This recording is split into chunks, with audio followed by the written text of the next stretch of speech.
Hello, je suis Aline, coach business chez The Bee Boost. Après des années de freelance en tant que retoucheuse photo, je suis devenue coach business et j'aide désormais les entrepreneurs à booster leur entreprise. Si vous êtes à la recherche de stratégies, d'astuces, de retours d'expérience, de partage et d'une bonne dose de bonne humeur, vous êtes au bon endroit. Dans ce podcast, seul ou avec mes invités, je vous partage tout pour vous inspirer au quotidien, vous aider à atteindre tous vos objectifs et faire en sorte que vous puissiez développer le business de vos rêves. Alors, installez-vous confortablement et c'est parti pour l'épisode du jour. Hello à tous et bienvenue dans l'épisode 259 du podcast Je peux pas agir business. Comme d'hab, trop contente de vous retrouver et aujourd'hui, on a du pain sur la planche. Cet épisode s'adresse à toutes les personnes qui peuvent se dire aujourd'hui « Je comprends pas pourquoi mon business ne décolle pas, je comprends pas qu'est-ce qui me bloque, j'ai l'impression de… » Et là, j'ouvre les guillemets, je fais partie de ces personnes insupportables qui font les guillemets avec les doigts là comme ça. Oui, désolé, je l'avoue, je fais partie de ces personnes-là. Bref, si vous vous dites « Open les guillemets avec les doigts », je fais tout comme il faut, mais ça ne fonctionne pas. Ou si vous êtes aussi du genre à vous dire toutes les solutions que je trouve en ligne ont l'air cool, mais ne sont pas adaptées à moi, à mon business. Si vous vous dites je ne comprends pas ce que je fais de mal, je ne comprends pas pourquoi ça ne décolle pas, cet épisode va vous donner des pistes et des clés de réflexion. L'idée, c'est un peu d'aller chercher aujourd'hui ce qui distingue un entrepreneur qui réussit, dont le business décolle, quelle que soit la définition qu'on met derrière le mot réussite, et ceux qui ne percent jamais vraiment. Et moi, je vais vous dire quelque chose, c'est que je fréquente beaucoup d'entrepreneurs. J'ai accompagné plus de 11 000 entrepreneurs dans mes programmes de formation en ligne. J'ai énormément, des dizaines, pour ne pas dire des centaines d'entrepreneurs autour de moi à qui j'ai l'occasion de parler depuis que je me suis lancée. Et je peux vous dire que ce n'est pas une question de chance, et que ce n'est pas une question d'intelligence, et que ce n'est pas une question d'avoir compris ou pas compris. La question, ou plutôt la réponse, elle est vraiment tout autre. Et ça, je le vois à travers mes programmes de formation, je le vois à travers les gens avec qui j'échange, les gens avec qui je parle, etc. Ce ne sont pas les plus intelligents, ce ne sont pas les plus éduqués qui réussissent. Et je peux même vous dire qu'on a tous les mêmes névroses. Les entrepreneurs qui se lancent, comme les entrepreneurs qui réussissent, ou qui sont en train de réussir, ou qui sont en train de percer, ou qui font déjà des millions. On a tous les mêmes névroses autour de la peur du jugement, autour de la peur de l'échec, autour de la peur de la réussite, autour du manque de temps, etc. etc. Donc, pour pas digresser trop longtemps, et reboucler sur le sujet de notre épisode d'aujourd'hui, l'idée, c'est de vous rassurer sur une première chose, c'est que ce n'est pas le destin qui fait que vous n'êtes pas fait pour être entrepreneur. D'ailleurs, j'avais fait un épisode de podcast sur qu'est-ce qui fait qu'un entrepreneur réussit. Je vous mettrai le lien dans la description de cet épisode, c'est l'épisode numéro 230, et vous avez beaucoup plu. Dans cet épisode, je pars à l'aventure et à la découverte des, selon moi, 8 grands traits de caractère qui font qu'un entrepreneur va réussir et qu'on peut, dès le début, en tout cas, aujourd'hui, moi, j'ai l'impression de pouvoir voir quand un entrepreneur se lance en fonction de la manière dont il parle de son projet, de son mindset, de son caractère, etc. Je peux voir si lui, il va percer assez facilement ou s'il va y avoir du travail en amont à fournir. Donc, si vous êtes intéressé pour savoir quels sont ces 8 grands traits de caractère, je vous mets le lien de l'épisode 230 en description de cet épisode de podcast, ou là, vous pouvez juste scroller jusqu'à 230. C'est pas très loin après cet épisode, vu qu'on en est au 259. Mais bon, là, on n'est pas là pour parler de qu'est-ce qui fait que vous allez réussir. On est plutôt là pour parler de qu'est-ce qui fait que vous bloquez ou que vous avez la sensation de bloquer dans votre business. Quels sont les blocages qui empêchent aujourd'hui votre business de décoller, même lorsqu'on a l'impression de faire tout bien comme il faut. En août 2020, j'avais fait une première version de cet épisode de podcast dans lequel je vous présentais 5 blocages qui faisaient que certains business ne décollaient pas. 5 blocages que j'observais se produisaient au sein du parcours de certains entrepreneurs et les empêcher d'avancer. Pour vous faire un petit remind, parce que j'ai pas envie de vous dire à chaque fois « allez écouter tel épisode », je sais que ça peut être frustrant, donc on va les redire à voix haute ici. Et ensuite, aujourd'hui, dans l'épisode 259, j'ai envie de détailler 5 autres blocages que 3 ans après ce premier épisode, je me dis « ah oui, il y a aussi ça » qui parfois empêche un business de décoller. Donc, en 2020, dans l'épisode 76, les 5 blocages dont je vous parlais, c'était 1.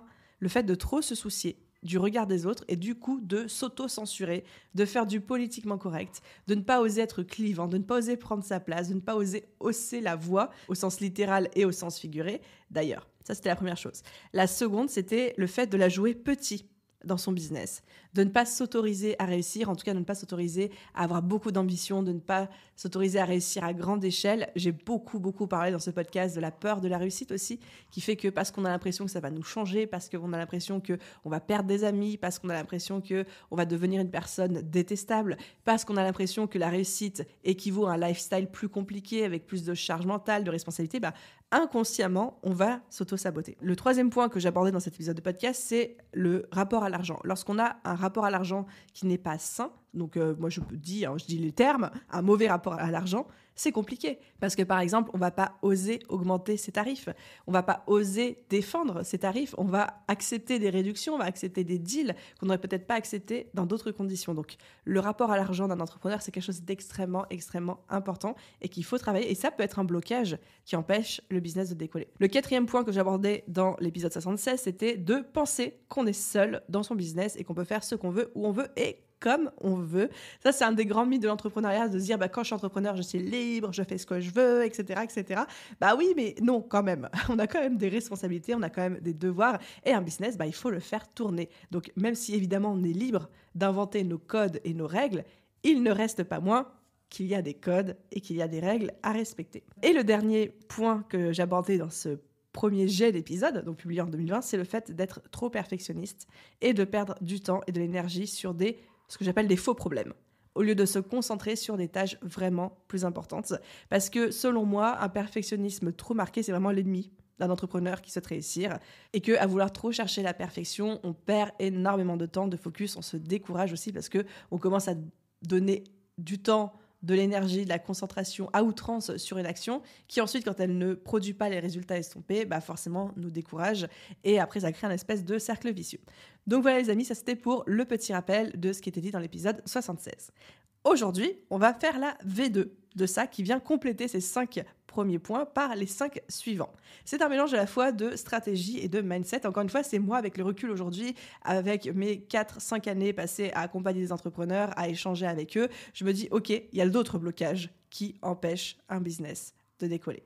On va dire le blocage numéro, je ne sais pas si je l'appelle le 1 ou le 6. C'est un petit peu comme Star Wars. On ne sait jamais s'il faut commencer par le 1, par le 6, s'il y a 1, 2, 3, 1, 2, 3 ou s'il y a 1, 2, 3, 4, 5, 6. Bref, j'espère que les puristes de la saga me pardonneront. Mais du coup, disons que c'est le point numéro 1 de cet épisode de 159. Le premier point, le premier blocage qui empêche votre business de décoller, c'est que vos bases ne sont pas claires et ne sont pas solides.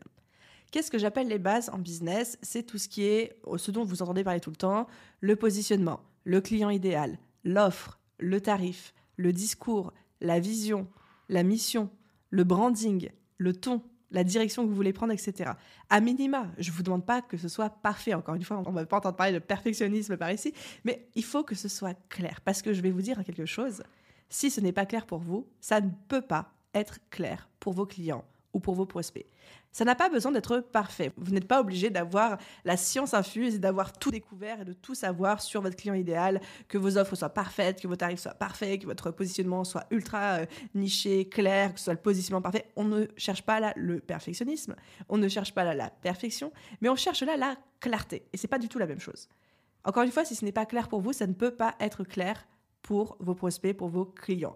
Donc, l'important, c'est que vous ayez une vision claire de vos bases. Oui, ça peut changer. Oui, ça va changer dans la suite. Évidemment que ça va évoluer. Mais, comme j'aime bien le dire, pour pouvoir participer à la course, il faut choisir un point de départ. Si aujourd'hui vous voulez participer à la merveilleuse course-aventure qu'est l'entrepreneuriat, choisissez un point de départ. Et ensuite, bien évidemment, vous allez pouvoir adapter, modifier, changer de véhicule, changer de carburant, faire des tests, prendre des chemins de traverse, des raccourcis parfois, l'autoroute payante certaines fois, les petites départementales pas payantes et avec des magnifiques paysages à d'autres reprises. Bien évidemment que c'est ça aussi l'entrepreneuriat, mais à un moment, il faut quand même choisir un point de départ. Il faut quand même choisir une base. Donc peut-être qu'aujourd'hui, vous avez du mal à vous positionner. Peut-être qu'aujourd'hui, vous avez du mal à savoir qui est votre client idéal. Choisissez. Faites un choix. C'est pas grave si c'est pas le meilleur choix. Vous ne pouvez pas savoir. Personne n'a de boule de cristal. Personne ne peut vous dire si c'est le bon choix ou le mauvais choix. Choisissez avec votre bon sens. Choisissez avec ce que vous aimez faire. Choisissez aussi avec ce qui vous semble logique, avec les cartes que vous avez en main aujourd'hui. Demandez l'avis autour de vous de quelques personnes qui ont déjà réussi là où vous voulez aller. Ne demandez pas l'avis de n'importe qui. Choisissez votre point de départ et ensuite vous allez pouvoir courir la course. Mais le fait de ne pas avoir de base qui soit claire, ni de base qui soit solide, pour moi, c'est construire son business sur un château de cartes, sur des sables mouvants, et vraiment prendre le risque d'avoir quelque chose de fragile, de bancal, et surtout de pas stable pour la suite. Donc encore une fois, si vous-même ne savez pas où vous êtes en train d'aller, et vos prospects et vos clients ne peuvent pas le deviner à votre place et encore moins vous fournir la réponse. Donc ça, c'est la première chose. D'ailleurs, petite parenthèse par rapport à tout ça, pour tous ceux qui se disent, oui, mais du coup, c'est quoi exactement les bases du business? Comment est-ce que je travaille ça? Comment est-ce que je trouve cette solidité, cette stabilité, cette clarté dont Aline parle dans le podcast? La BSB Academy, qui est mon gros programme de formation en ligne, rouvre ses portes début avril 2024 et c'est vraiment le travail qu'on fait à chaque fois dans ce programme. Alors on fait pas que ça, on voit plein d'autres choses, mais c'est le premier travail qu'on fait et je vous jure que quand vous sortez de ces leçons-là, des modules-là, vous avez non seulement cette clarté sur tout, mais en plus la méthodologie pour retravailler ça dès que vous en aurez besoin, dès que ça va changer, dès que vous allez vouloir itérer ou adapter votre parcours entrepreneurial. D'ailleurs, pour tous ceux qui sont intéressés par le programme, je vous mettrai la liste d'attente en description de cet épisode de podcast. Ou alors, vous allez juste sur thebeboost.fr/BSB, les initiales BSB. Ensuite, j'arrive à mon deuxième point. Deuxième blocage qui vous empêche de faire décoller votre business. C'est le fait de ne pas avoir compris que toutes les stratégies fonctionnent, mais pas pour tout le monde. Ça, c'est quelque chose que j'adore répéter aussi. Toutes les stratégies fonctionnent, mais pas pour tout le monde. Et je pense que c'est mon grand enseignement de ces 2 dernières années. Toutes les stratégies fonctionnent, mais pas pour tout le monde. Il faut vous sortir de la tête qu'il existe un hack, une recette miracle, un truc parfait pour faire décoller votre business. Parce que ça n'existe pas. Ou alors, si ça existe, par exemple, les personnes qui cherchent le hack parfait pour avoir plus de visibilité, plus d'abonnés sur Instagram, si jamais à un moment ce hack existe, et il a existé, je peux vous en citer quelques-uns, en fait, il va exister pendant 3 semaines, littéralement 3 semaines, et après, soit tout le monde va le comprendre, donc en fait, si tout le monde fait la même chose, ça n'a plus de résultat pour personne, soit ça disparaît parce que l'algorithme, il change tout le temps. Par exemple, au début de l'apparition des Reels sur Instagram, pendant 6 mois, 9 mois maximum, les Reels, c'était un petit peu le nouvel Eldorado qui permettait à plein de comptes de décoller, etc. Aujourd'hui, c'est plus le cas. Donc, si votre seule stratégie business ou votre seule stratégie pour être visible, attirer des nouveaux clients, attirer des abonnés, c'était les Reels, ça va pas le faire.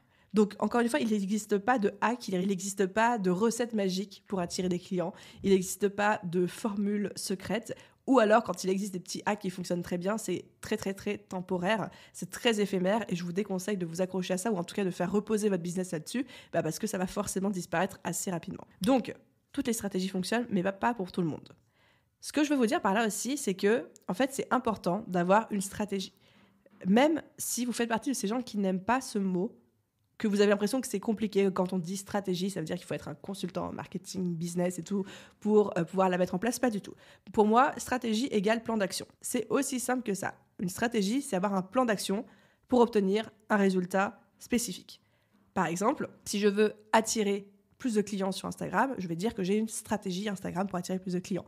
Si je veux me faire connaître sur LinkedIn et me positionner comme figure d'autorité, je vais avoir une stratégie LinkedIn de figure d'autorité. C'est aussi simple que ça. Stratégie égale plan d'action. Il n'y a pas de stratégie égale manipulation, il n'y a pas de stratégie égale c'est compliqué, c'est pour des experts, il n'y a pas de stratégie égale j'enlève mon intuition et le flow qui est en moi et je m'impose quelque chose qui ne me ressemble pas. Non, une stratégie, c'est juste de se dire où est-ce que je vais aller et c'est quoi le plan d'action pour parvenir à ce résultat-là. Ensuite, là où les choses deviennent intéressantes, challengeantes pour vous, c'est qu'il faut choisir la bonne stratégie pour vous. On revient au titre de cette partie-là. Toutes les stratégies fonctionnent, mais pas pour tout le monde. L'idée et l'enjeu donc pour vous, pour faire décoller votre business, c'est de trouver la stratégie qui va fonctionner pour vous. C'est juste ça. C'est d'avoir des bases claires et solides et ensuite de trouver les stratégies qui vont fonctionner pour vous. Comment est-ce qu'on détecte une stratégie qui va fonctionner pour soi, pour son business? On regarde son business, on regarde sa thématique, on regarde son business model, on regarde nos clients, on regarde ce qui nous plaît à nous. On fait ça à notre sauce, on fait notre tambouille et après on teste. Donc par exemple, si je suis quelqu'un qui adore les réseaux sociaux et qui déteste la prospection, je vais peut-être potentiellement plus me diriger vers une stratégie de création de contenu pour me faire connaître et attirer des clients. Mais si à contrario, je suis freelance, j'ai pas du tout envie de perdre du temps à créer du contenu sur les réseaux sociaux, c'est pas quelque chose que je maîtrise, ça fait pas spécialement kiffer et je suis dans un secteur où le bouche-oreille fonctionne pas trop mal, et je sais que la prospection et les systèmes de recommandation vont littéralement être les meilleurs moyens pour moi de me faire connaître et d'attirer des clients. Donc encore une fois, toutes les stratégies fonctionnent, mais pas pour tout le monde. Et tout l'enjeu, en fait, c'est à la fois vous de déterminer qu'est-ce qui potentiellement pourrait fonctionner pour vous. Et encore une fois, personne n'a de boule de cristal. On en reparlera dans le dernier point, dans le dernier blocage. Mais personne ne peut savoir avec certitude ce qui va fonctionner pour vous ou non. Par contre, vous pouvez avoir des billes, vous pouvez avoir des indices en faisant preuve de bon sens. Regardez chez les autres personnes de votre thématique, qu'est-ce qui fonctionne en majorité ? Comment est-ce qu'ils font eux ? Je dis pas qu'il faut copier les gens qui font le même métier que nous, du tout, mais juste qu'au bout d'un moment, il faut pas être stupide non plus. Il faut regarder ce qui fonctionne pour les autres et que si tout le monde fait comme ça et que personne fait autrement, soit c'est parce que tout le monde est con, mais généralement c'est pas le cas, soit qu'ils ont trouvé un truc qui fonctionne de manière globale. Donc moi je dis toujours, quand on est partisan de l'efficacité et du moindre effort, on commence toujours par s'inspirer par ce que font les autres, on essaye de se l'appliquer à nous-mêmes en faisant à notre sauce bien sûr, et ensuite dans un second temps, quand on maîtrise ça et que ça fonctionne, on peut essayer de disrupter, on peut essayer d'aller à contre-courant, on peut essayer de faire à l'inverse. Mais vouloir tout de suite tracer sa voie dans une jungle quand on n'est même pas capable de marcher correctement, il faut faire preuve de bon sens. Là, c'était moi en train de vous botter les fesses. Ok, on passe au troisième point, troisième blocage qui vous empêche de faire décoller votre business. Ah, celui-là, je l'adore. C'est que vous confondez visibilité et conversion. Je répète, vous confondez visibilité et conversion. Ça approfondit, ça boucle un petit peu sur le sujet précédent qui est de « je vois énormément de personnes penser que beaucoup d'abonnés et donc beaucoup de visibilité sur les réseaux sociaux, beaucoup de visibilité en ligne, ça veut dire beaucoup de ventes. Or, on sait aujourd'hui que ce n'est pas du tout vrai. Je vois énormément d'entrepreneurs, encore plus à leur début, qui partent à la conquête des réseaux sociaux en mode « je vais me faire des comptes sur les réseaux sociaux, je vais poster du contenu, ça va fonctionner, je vais avoir de la visibilité, je vais avoir des abonnés, c'est trop cool, etc. » Alors oui, c'est pas moi, Aline, qui vais vous dire le contraire, vu que mon business entier repose sur ma visibilité, sur l'organique, ma création de contenu, ce podcast, le compte Instagram, le compte LinkedIn, etc. Donc évidemment que ça fonctionne. Mais encore une fois, on reboucle sur le point numéro 2. Tout fonctionne, mais pas pour tout le monde. Les réseaux sociaux, ce n'est pas une solution magique qui fonctionne pour tout le monde. Ça a fonctionné pour certains, mais pour d'autres personnes, pour d'autres personnalités, pour d'autres typologies de business, ça ne va pas fonctionner. Donc l'idée, ce n'est pas de s'épuiser bêtement sur les réseaux sociaux en pensant que c'était la seule manière de faire. Parce que, encore une fois, visibilité ne veut pas dire conversion. Vous n'êtes pas obligé d'être visible pour avoir des clients. Et avoir des clients ne veut pas forcément dire que vous êtes visible non plus. Donc, est-ce que la création de contenu, est-ce que la visibilité est l'unique manière de faire ? Non, absolument pas. Si demain, vous allez parler à un hôtel, si vous allez parler à la boulangerie de votre quartier, si vous allez parler à un menuisier, etc., il y a des gens qui se font des centaines de milliers d'euros de chiffre d'affaires à l'année qui n'ont jamais créé un compte sur un seul réseau social, mais parce qu'ils ont trouvé d'autres manières de fonctionner, parce qu'ils fonctionnent avec du local, parce qu'ils fonctionnent avec le bouche-oreille, par la recommandation, par l'apport d'affaires. Il y a plein d'autres manières de faire. Donc, encore une fois, il ne faut pas confondre visibilité et conversion, et surtout, il ne faut pas penser que la création de contenu est la seule manière aujourd'hui de réussir à créer un business, à trouver des clients. Encore une fois, évidemment que je ne rejette pas ça du tout, parce que mon business model entier repose là-dessus. Moi, j'adore ça. Mais l'idée, c'est juste de vous ouvrir les écoutilles et de vous dire, si vous aimez ça, mais faites-le, parce que c'est trop bien, ça apporte de la valeur au monde, c'est génial, et puis c'est très valorisant pour soi-même. Mais si vous n'aimez pas créer de contenu, si c'est pas votre délire ou si vous n'êtes pas doué là-dedans, il y a plein d'autres manières de faire. Donc ne pensez pas que parce que vous n'êtes pas doué sur Instagram ou que parce que vous détestez faire du podcast, de la vidéo, des trucs comme ça veut dire que vous n'êtes pas fait pour être entrepreneur, bien loin de là.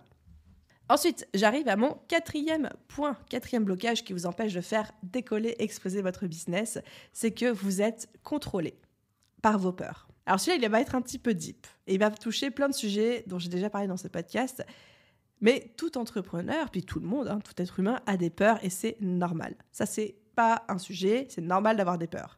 Mais c'est lorsque ces peurs nous contrôlent que ça devient problématique pour notre business. Parce que comme vous êtes entrepreneur, comme vous êtes à l'origine de votre business, il y en a énormément parmi vous qui sont même tout seuls dans leur business, en fait, tout ce qui vous touche personnellement va toucher votre business. On n'est pas dans une entreprise où, même en tant que salarié, si un jour on est malade, si on a un petit peu peur ou si on a des blocages, ça ne va pas vraiment se ressentir à la grosse échelle de l'entreprise parce qu'il y aura plein d'autres personnes qui vont continuer à faire tourner la machine. Sauf que quand on est un one-man show ou un one-woman show, le moindre truc qui nous bloque, va bloquer notre business.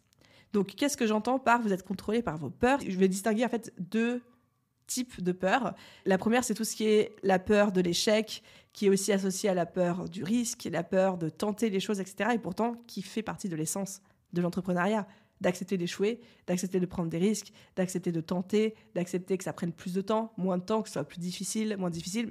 Bref, d'accepter de ne pas contrôler tout ce qui se passe, d'accepter l'inconnu et d'accepter de ne pas savoir. Donc, accepter de ne pas contrôler, accepter l'inconnu et accepter de ne pas savoir. Et ça, je sais que c'est problématique pour beaucoup de personnes, mais cette peur de l'échec et cette peur du risque bloquent énormément d'entrepreneurs. Il n'y a pas de solution magique pour ça. J'ai pas de baguette magique. Chacun a besoin de travailler dessus à sa manière. Ça peut être en thérapie, ça peut être par la consommation de contenu. Franchement, moi, je vais pas vous mentir, c'est à force de consommer des milliards de contenus sur la confiance en soi, les peurs, qu'au bout d'un moment, ça débloque. Petite prise de conscience par petite prise de conscience, petite goutte d'eau par petite goutte d'eau, ça débloque l'océan. Moi, je compare souvent les prises de conscience et le fait de venir à bout de certaines croyances limitantes, de certaines peurs, à l'effet d'un barrage. En fait, votre blocage, mettons qu'aujourd'hui, vous avez peur de l'échec, vous avez un syndrome de l'imposteur, etc. Vous avez peur de tout ça.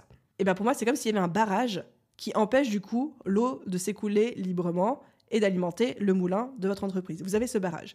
Le barrage, il n'y a pas de solution magique pour le faire péter d'un coup. Moi, je considère qu'il faut le fissurer. Petite fissure par petite fissure, et petite goutte d'eau qui va s'infiltrer dans ces fissures par petite goutte d'eau qui va s'infiltrer dans ces fissures, c'est-à-dire toutes les prises de conscience que vous allez pouvoir avoir, et un jour, il y a une goutte d'eau et une fissure supplémentaire qui vont faire péter le barrage. Est-ce que ça veut dire que c'est cette goutte d'eau-là et cette fissure-là qui sont responsables du fait que le barrage entier pète ? Non, pas du tout. C'est l'accumulation. Donc en fait, comment est-ce qu'on vient à bout d'une croyance limitante, d'une peur profonde, d'un blocage ? C'est en faisant des prises de conscience encore et encore et encore et encore et encore jusqu'à ce que le barrage pète, et un jour il pète, je vous le promets. Le quand, ça va dépendre de l'intensité avec laquelle vous travaillez dessus, ça va dépendre aussi de à quel point c'est ancré en vous, à quel point c'est profond, c'est deep. Mais moi je sais qu'à titre personnel, j'ai des croyances que j'ai pu faire sauter en quelques mois en travaillant de manière très consciente dessus, avec de la consommation de contenu, avec de la thérapie, avec des discussions, des choses comme ça. D'autres qui m'ont pris des années, parce que soit je travaillais moins intentionnellement dessus, soit c'était plus profondément ancré. Mais en tout cas, il faut savoir travailler sur ses peurs. Bon, là, j'ai pris un petit chemin de traverse, là. Bref, peur de l'échec, peur du risque, peur de tenter les choses, qui pourtant sont l'essence même du business, je ne le redirai jamais assez. Donc, il faut savoir, encore une fois, je ne demande pas, et je ne pense pas que ce soit possible de faire disparaître ces peurs à jamais, parce qu'elles existeront toujours. Mais encore une fois, l'idée, c'est de pouvoir avancer tout en ayant peur et de ne pas être paralysé par ces peurs, mais avancer avec. Pouvoir dire, OK, cette peur est là, j'en ai conscience, je ne cherche pas à l'éliminer, je ne cherche pas à m'auto-flageller en mode je ne devrais pas avoir peur et tout. Personne n'a pas peur, on a tous peur de quelque chose, mais juste pas que ça devienne paralysant. La deuxième peur que je vois très très très présente dans le parcours des entrepreneurs, c'est la peur de la réussite. Et ça encore, ça touche tous les entrepreneurs de tous les niveaux, à des stades différents. Je suis même sûre qu'on a tous peur de la réussite à un certain palier. Certains, ça va être tout de suite, certains, ça va être beaucoup plus tard, à des paliers beaucoup plus élevés, mais peur de ce que ça veut dire de réussir. Est-ce que ça veut dire qu'on va changer ? Est-ce que ça veut dire que les gens vont nous détester ? Est-ce que ça veut dire que les gens vont nous critiquer ? Est-ce que ça veut dire qu'on va avoir des problèmes qu'on ne saura pas maîtriser parce qu'on n'y a jamais été confronté avant ? Est-ce que ça veut dire qu'on va avoir plus de travail ? Est-ce que ça veut dire qu'on pourra moins profiter de nos amis, notre famille, nos enfants ? Est-ce que ça veut dire qu'on va être isolé ? Est-ce que ça veut dire qu'on va être déconnecté de la réalité ? Enfin, on a tous une image de la réussite qui est aussi belle et tentatrice qu'elle est effrayante. Et parfois, c'est inconscient. Et juste se rendre compte de, c'est quoi, moi, mon image de la réussite ? Comment est-ce que j'imagine que la réussite sera pour moi ? Est-ce que j'imagine que je serai une meilleure personne avec une meilleure vie quand j'aurai réussi ? Ou est-ce que tout au fond de moi, j'imagine que la réussite, en fait, ne fera pas forcément de moi une meilleure personne, ou alors, même pire, que ça va dégrader ma vie actuelle parce que j'aurai moins de temps, parce que j'aurai plus de sollicitations, parce que j'aurai plus de stress, plus d'enjeux, plus de responsabilités, etc. Et juste de prendre conscience de, vous, c'est quoi votre image de la réussite, et est-ce qu'il n'y aurait pas une petite peur de la réussite sous-jacente aussi ? Et je sais que moi, à titre personnel, au début, j'ai jamais eu peur de la réussite, mais je l'ai un peu plus maintenant, parce que j'ai l'impression d'avoir une pression constante de devoir toujours faire mieux, toujours faire plus, et de me dire, ma vie est déjà pleine maintenant, si je continue à réussir encore plus, est-ce qu'elle va pas devenir intenable en termes de fatigue ? Est-ce que je vais pas me retrouver à devoir subir une vie qui va à toute allure, qui est exaltante, mais qui, en même temps, du coup, n'est plus vécu intentionnellement, mais subi de mon côté. Enfin, je me pose plein de questions par rapport à ça. Mais du coup, la peur de la réussite, quand elle nous contrôle, encore une fois, l'idée, ce n'est pas de la supprimer, c'est de pouvoir composer avec, mais quand elle nous contrôle et qu'elle nous paralyse, peut faire partie des blocages qui vous empêchent de faire décoller votre business. Et j'arrive à mon tout dernier point, le 5e point. C'est le fait que vous êtes trop scolaire. Et ça, je sais que ça va beaucoup parler à certains, et certaines, surtout d'entre vous, sans vouloir faire de généralité, on est quand même beaucoup plus de femmes à avoir ce problème-là, et je me mets dans ce lot-là que d'hommes, mais on est trop scolaire. On est beaucoup trop scolaire. On pense vraiment que le business, on va apprendre une leçon de marketing et qu'on va l'appliquer, et que si on l'applique bien de la bonne manière qu'on l'a apprise, ça va fonctionner et qu'il y aura des bons résultats, et que s'il n'y a pas de bons résultats, on va s'auto-flageller parce que forcément, ça veut dire qu'on fait mal les choses. Non, ça ne fonctionne pas du tout comme ça. Pour moi, la meilleure comparaison que je peux vous offrir aujourd'hui dans ce podcast, c'est de vous dire que, comparaison, métaphore d'ailleurs, ça dépend comment on le regarde, mais c'est de vous dire que le business, ce n'est pas une salle de classe, mais que le business, c'est comme le jardinage. C'est-à-dire qu'il y a la théorie et il y a la pratique. Le business, c'est comme le jardinage parce que on a beau apprendre toute la théorie, on a beau choisir les meilleures graines ou les plus belles fleurs possibles, on a beau faire tout comme il faut, je sais pas, retourner la terre, préparer le terrain, mettre du terreau, etc. Au final, on sait jamais avec certitude quels vont être les résultats. Parce qu'il y a énormément d'éléments extérieurs qu'on ne contrôle pas, et c'est surtout parce que une plante, c'est la vie, et la vie, on ne la contrôle pas. Il y a plein de trucs, la plante, elle peut être malade, la plante, elle peut ne pas grandir, il peut geler, il peut faire trop chaud, il peut faire trop froid, il peut faire trop sec, et au contraire, il peut faire trop humide. On peut peut-être se tromper un peu au début, de pas mettre exactement la bonne graine au bon endroit, et puis des fois, il y a les animaux sauvages qui viennent manger les graines. Enfin, il se passe plein de trucs au jardinage que même quand on a toute la meilleure théorie, et qu'on est les jardiniers les plus doués, qu'on a les meilleures intentions et le meilleur mindset, au bout d'un moment, il gèle. On peut rien y faire. On ne contrôle pas tout. Dans le jardinage, il est impossible de savoir avec certitude ce qui va se passer. Par contre, on peut se préparer au mieux et on peut préparer le terrain, littéralement. Et le business, c'est pareil. Il est impossible de savoir avec certitude ce qui va se passer. Il est impossible de savoir avec certitude si telle stratégie va fonctionner pour vous, si tel post va vous apporter tant d'abonnés sur les réseaux sociaux, si tel message de prospection, la personne, elle va dire oui ou elle va dire non. Parce qu'il y a un truc incroyable qui se déroule en même temps qu'on met en place des actions dans notre business, qui s'appelle la vie, qui s'appelle les circonstances extérieures, qui s'appelle les autres personnes. Et ça, vraiment, on ne peut pas le contrôler. La seule chose qu'on peut faire, c'est d'apprendre nos leçons. Donc là, je reviens un petit peu à ma métaphore de la salle de classe, mais d'apprendre la théorie.